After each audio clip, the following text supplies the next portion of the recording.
Hi everybody, it's Nikki here and welcome to a bookish video. So yes, I am in my pyjamas, my little zebra pyjamas with no makeup practically. I think I've just done a little bit of brows and some clear mascara, some lip oil thing on my face, and that's pretty much on my lips. Minimal makeup, and we're here for a book haul. So I'm just going to go through some of the books that I bought, well, all of the books that I bought or received into my collection during January and February this year. So I'm going to kind of go through as in by genre. So the first one I'm going to talk about is my one and only non-fiction that I purchased. And this is Stephen by Carl Watkins. This is part of the Penguin Monarchs collection. I have been collecting these from Waterstones. They're only something like $4.99 a book. It's a very short book. But these books are basically all about the English kings and queens of the island. So basically there's one per king or queen. And I have quite a few, but I picked up Stephen, who ruled England in between 1135 and 1154. He's not a very well-known king, and I believe he usurped his sister, I want to say. He had a troubled reign, plunged England into anarchy. Without clear rules of succession in the Norman monarchy, conflict with William the Conqueror's family was inevitable. But as this resonant portrait shows, there was another problem too. Stephen himself unable to make good the transition from nobleman to king. So he wasn't actually in line for the throne, but he made himself, and that caused him a lot of trouble. So it's not a well-known king, so I thought I would pick this one up and read all about him. I absolutely love the subject of English monarchy. So yeah, not the current monarchy. Couldn't give a monkeys about the current monarchy. I mean, I care about them, but I like historical kings and queens. The next book was actually gifted to me. I was speaking to my good friend Charlotte, who I'm sure you've heard me mention her on numerous occasions. But we were talking about what books we were currently reading, and she mentioned that she was reading this book, and I said, do you know what? I don't think I've ever actually read that one. So it turned up on my doorstep. I was not expecting it. My husband was like, what have you been buying now? I was like, I haven't been buying anything. Got me into a lot of trouble. No, it didn't. He doesn't mind if I buy books, makeup, he doesn't care. So this is Goodnight, Mr. Tom by Michelle Magorian. This is a strange copy. I've never seen this before. So yeah, this is about a young boy called Willie Beach who's evacuated to the country as Britain stands on the brink of the Second World War, and a sad, depraved child, he slowly begins to flourish under the care of old Tom Oakley. But his newfound happiness is shattered by a summons from his mother back in London. So yeah, it's an old classic, old children's classic, and funnily enough, I've never read it, so Charlotte thought it was about time that I did, so she sent me it. So thank you very much to Charlotte. Moving on to the next genre, I bought a thriller, and I don't buy thrillers very often, but this one had me intrigued. It is Written in Blood by Chris Carter. I was intrigued by this originally because the hardback edition had like blood on the sprayed edges, and I was immediately drawn to it because it had decorated edges, and then when I read the synopsis I was like, ooh, that sounds really intriguing, but I never ended up picking it up. And then I saw this at my local Tesco's, and it was pretty cheap, so I thought, you know what, I'm going to pick it up. So this is about a serial killer, and it says his most valuable possession has been stolen. Now he must retrieve it at any cost. Angela Wood wanted to teach the man a lesson. It was a bag just like all the others, but when she opens it, the worst nightmare of her life begins. And then the detective, a journal ends up on Robert Hunter's desk. It soon becomes clear there is a serial killer on the loose. Not a silly killer, a serial killer. And if Hunter can't stop him in time, more people will die, starting with Angela Wood. So yeah, it sounds really intriguing. Sounds like she pinches his bag or takes this man's bag and then is drawn into this serial killer's games. I like that kind of thrillers. Domestic thrillers bore the crap out of me. I'm not interested. But serial killer playing games with the detective and the victims, I must have a sick and twisted mind, but that thing really, I really enjoy that. Enjoy, maybe not the right word, but like it intrigues me, it gets me interested. So yeah, I bought this one. Moving on to some children's, so some middle grades. I bought A Vanishing of Griffins by S.A. Patrick. This is the second book in the Darkness of Dragons series, and I fully intended to read this in February, absolutely, but then left it till last so I could enjoy it and didn't get around to it.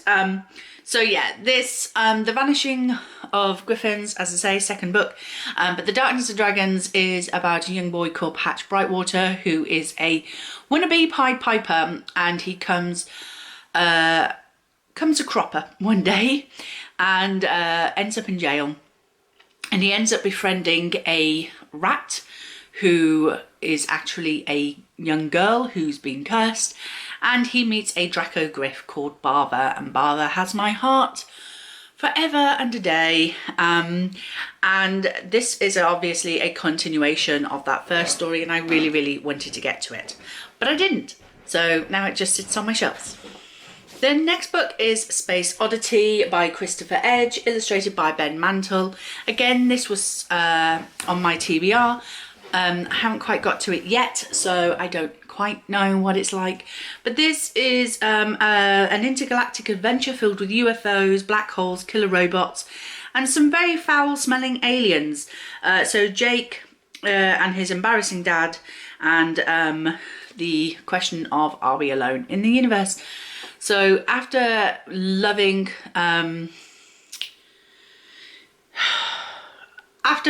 Orion Lost by Alistair Chisholm last year, I wanted to read some more sci-fi middle grade, and so picked this one up on that basis.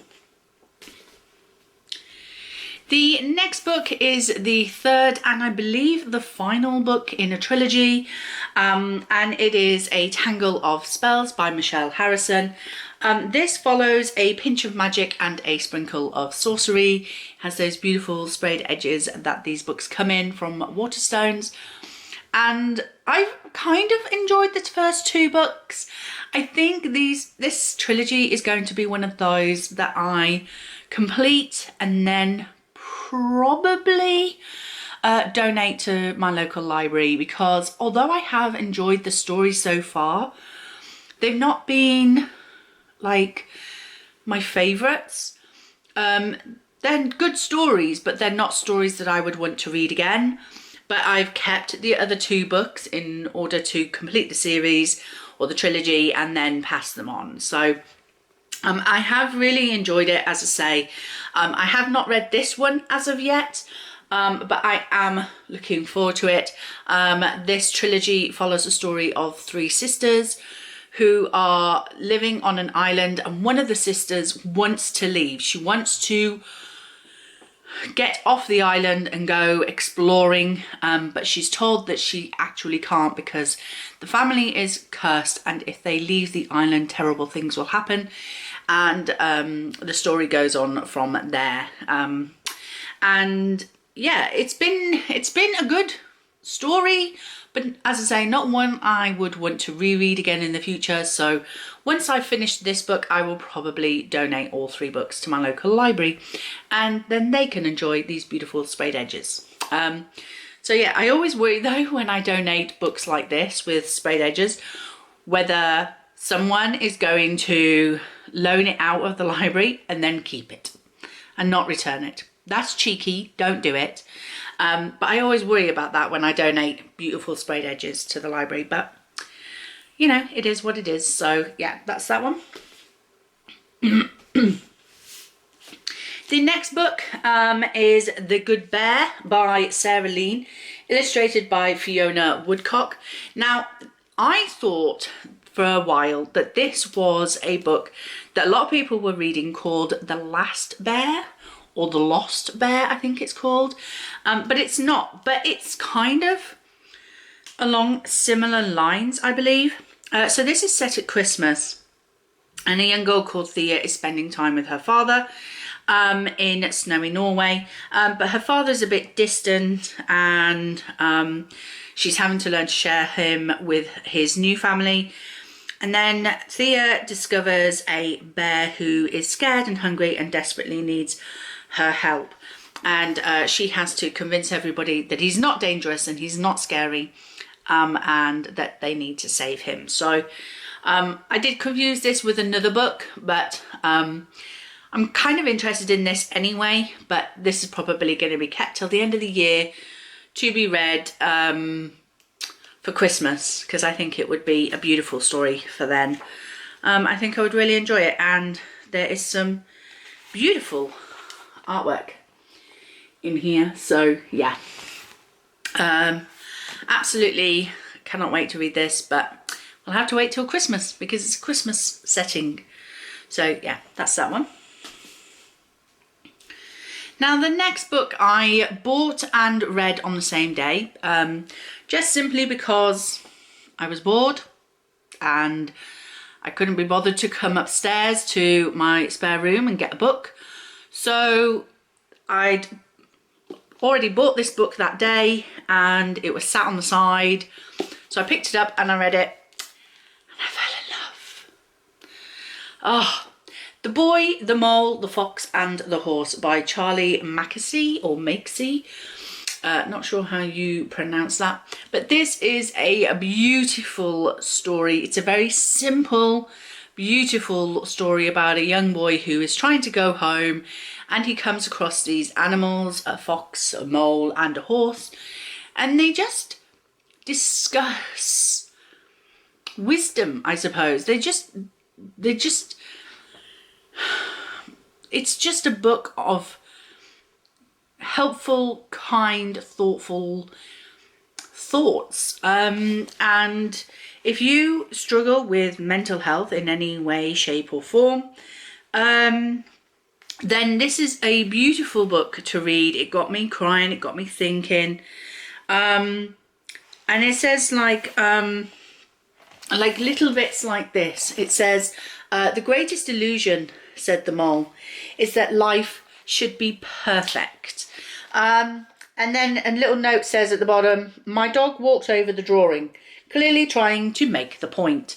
So obviously the author also illustrated this book, and I love how he incorporated, even though his dog basically ruined this picture, this page, he kept it in because it obviously made the point that he had this beautiful drawing, and then his dog comes along and just craps all over it.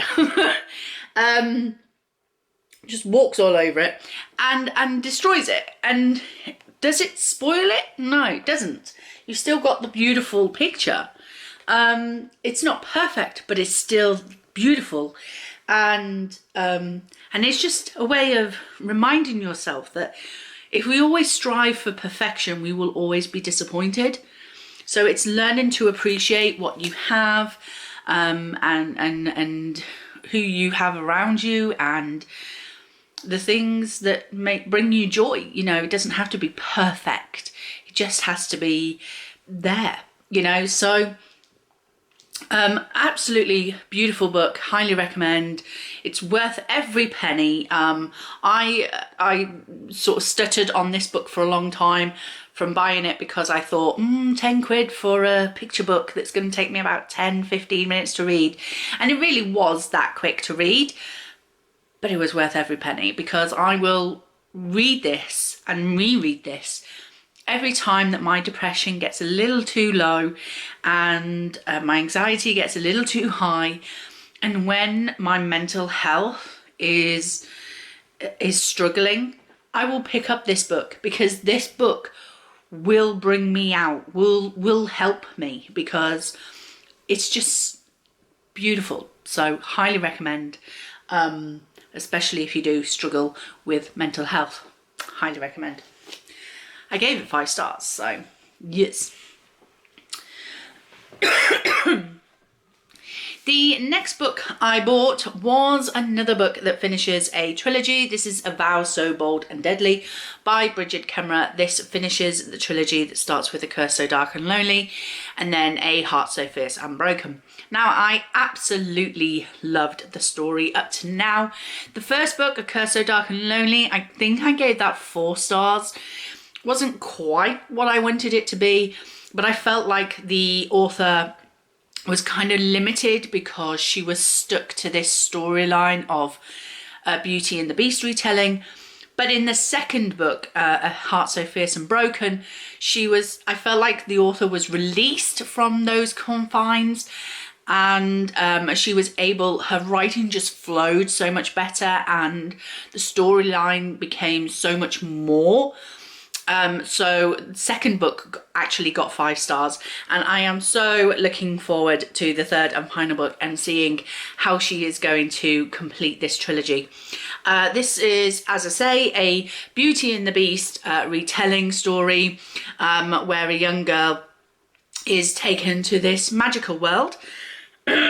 She lives in the normal world and the real world, and she's taken to this magical world to supposedly fall in love with the Beast. And yeah, the story goes from there. I absolutely love it.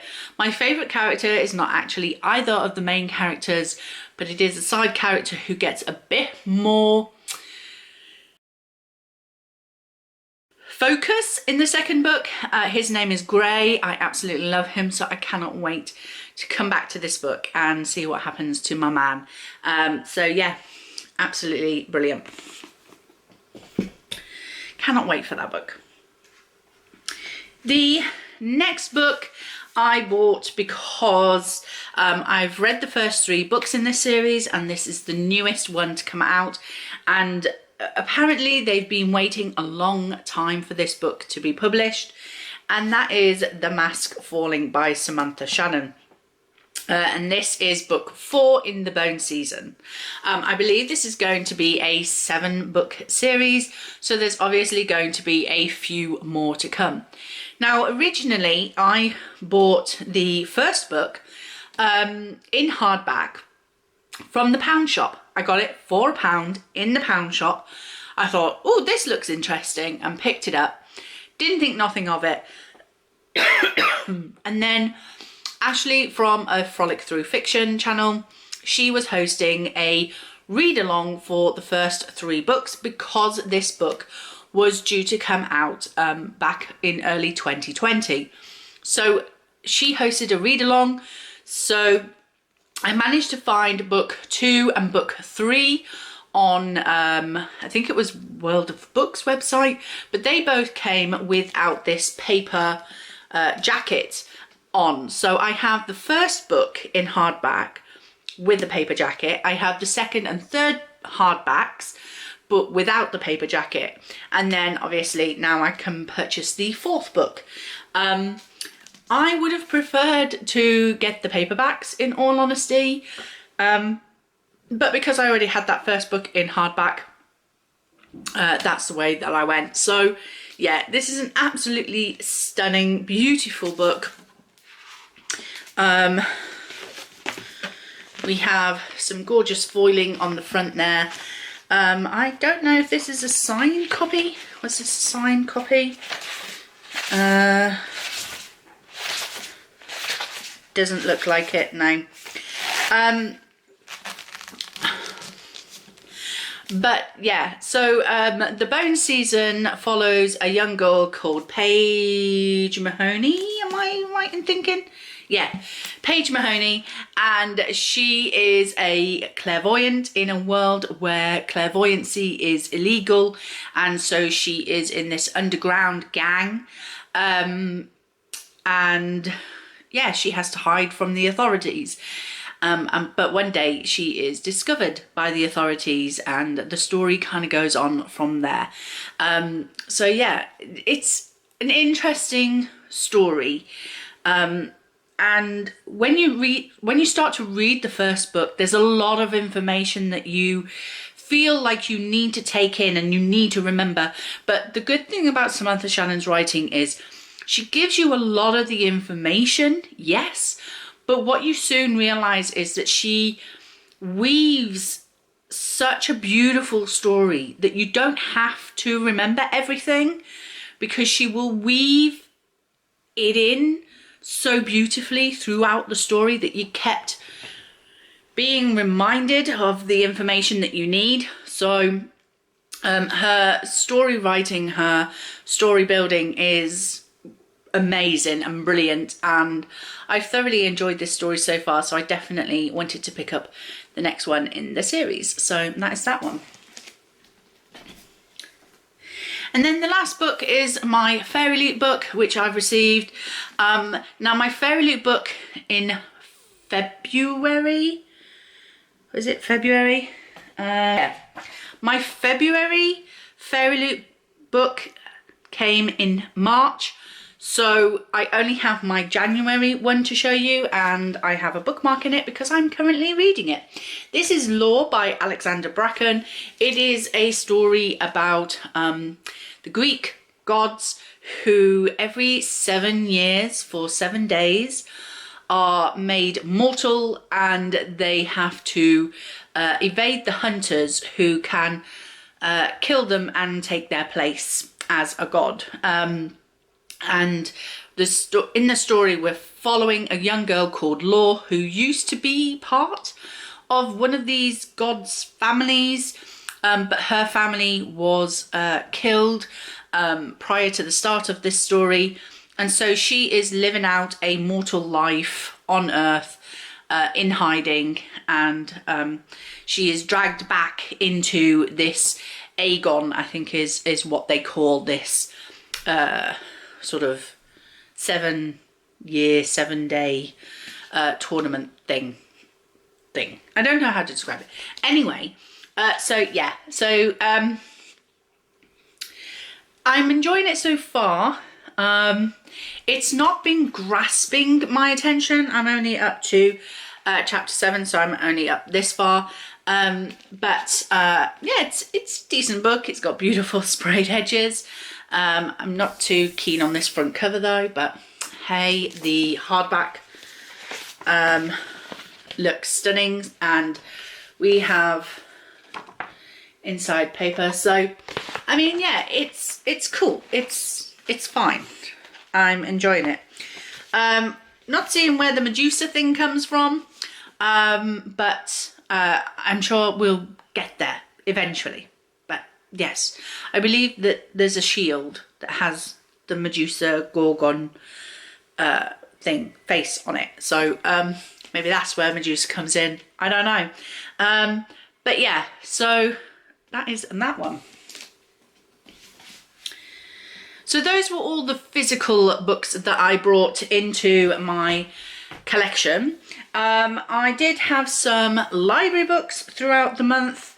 Throughout those 2 months, I had The Burning God, which is the 3rd book in the Poppy War trilogy by R.F. Kuang. I had Percy Jackson and the Last Olympian, which is book 5 of the Percy Jackson series by Rick Riordan. And I had Frostbite, which is the 2nd book in the Vampire Academy series by Rochelle Mead. So those were 3 of my library books that I had out. And then I got some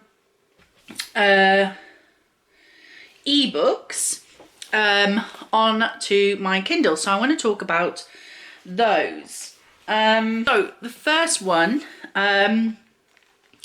was A Dowry of Blood. Title, or the book cover, looks like that.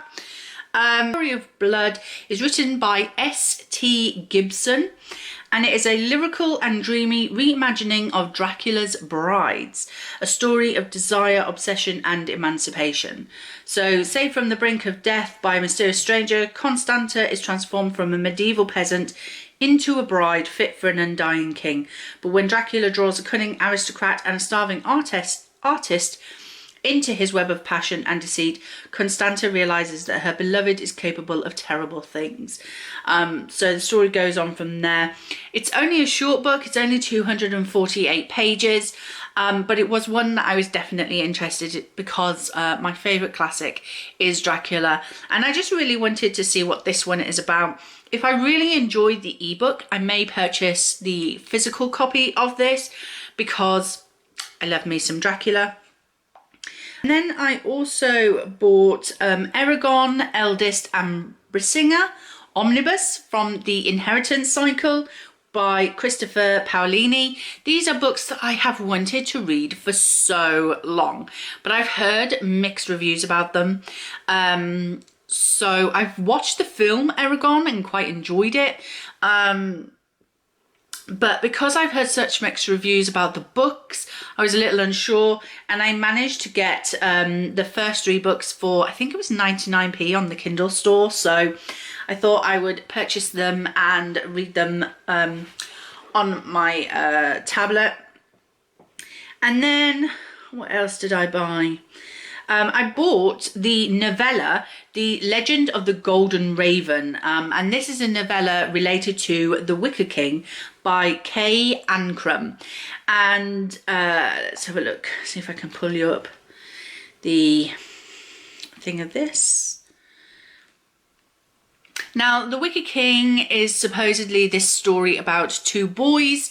One is going into a kind of mental breakdown and the other one is trying to help him.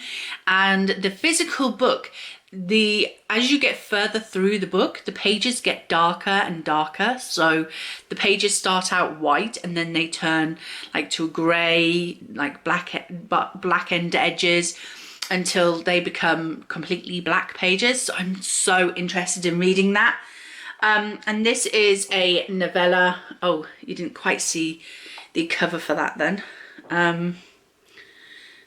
Let's see. So this is a novella related to that book. So I wanted to just pick that up simply because it looked really, really interesting. Then I also picked up The Mermaid of Black Conch. We'll get there in a minute. The Mermaid of Black Conch. Bet you can't guess why I bought this one. This is by Monique Roffey. And this one is about... so it was the winner of the 2020 Costa Novel Award and Costa Book of the Year for 2020 as well. The year is March 1976, St. Constance, tiny Caribbean village on the island of Black Conch. At the start of the rainy season, a fisherman sings to himself in his pirogue, waiting for a catch, but attracts a sea dweller he doesn't expect. Acuired, a beautiful young woman cursed by jealous wives to live as a mermaid, has been swimming in the Caribbean Sea for centuries, and she is entranced by this man David and his song. So that's basically what that one is about. So sorry about that, my camera died on me. So yeah, I think the last thing I was talking about while it was recording was I bought the 13 Curses trilogy by Michelle Harrison. As I say, I did enjoy her other trilogy so far, but I didn't want to purchase these in physical form just because I feel like they're books that I wouldn't keep. I also bought the ebook of 1,000 Ships by Natalie Haynes because that was my book club pick for the month. And I also bought The Unhoneymooners by Christina Lauren. This was a book that came out last year in the US, and it was something that sounded vaguely interesting for me. It's about a couple are due to get married, and everybody at the reception ends up getting food poisoning, so including the bride and the groom, so they can't go on their honeymoon. So what they do is they send their siblings on honeymoon in their place. The only problem is that the 2 siblings, I think it's the bride's sister and the groom's brother, they don't get on, and they're sent on this honeymoon so as not to waste the holiday, and I'm assuming that romance will ensue. So yeah, it was one that I was interested in last year, but we couldn't get it here in the UK because it hadn't been released.